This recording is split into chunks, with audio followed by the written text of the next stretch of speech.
Welcome to this lesson on polar coordinates. Today, we are going to explore a different way of describing position in a plane known as the r and theta system. This system is fundamental to trigonometry and physics, offering a unique perspective compared to the grids you might be used to. Let us start by comparing what we know with what we are about to learn. On the left, we have the Cartesian system, which uses a rectangular grid. To find a point, you move horizontally along x, and vertically along y on the right is the polar system. Instead of a rectangular grid, it uses a circular grid. Here, position is defined by how far away you are from the center and how much you have rotated. Every coordinate system needs a starting point. In the polar system, we have two main references. First is the pole. This is the fixed point in the center, exactly like the origin in the Cartesian system. Second is the polar axis. This is a ray extending to the right. We measure all our angles starting from this line.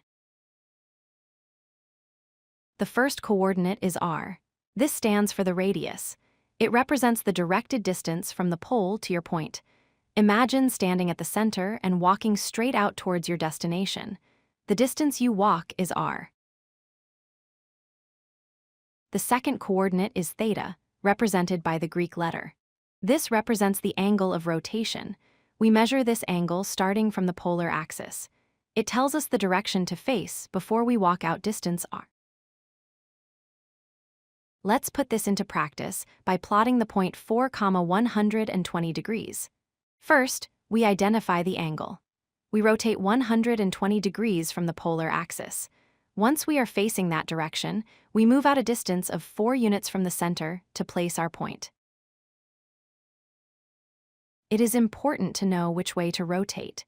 If the angle theta is positive, we rotate counterclockwise or against the clock hands. If the angle is negative, we rotate clockwise. For example, positive 45 degrees goes up, while negative 45 degrees goes down. Sometimes we need to convert polar coordinates back to x, and why we can do this using a right triangle. Since r is the hypotenuse, we use cosine to find the x distance and sine to find the y distance.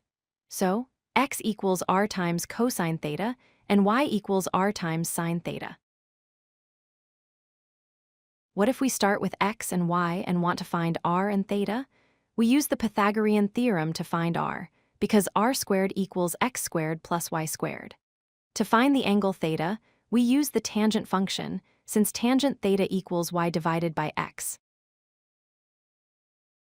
To wrap up, remember that the polar coordinate system uses distance and direction.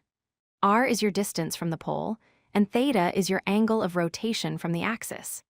These two numbers allow us to pinpoint any location on a 2D plane, just like x and y do, but often in a way that simplifies equations involving circles and rotation.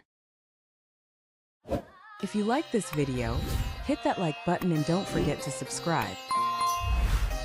Visit codelucky.com for more such useful content.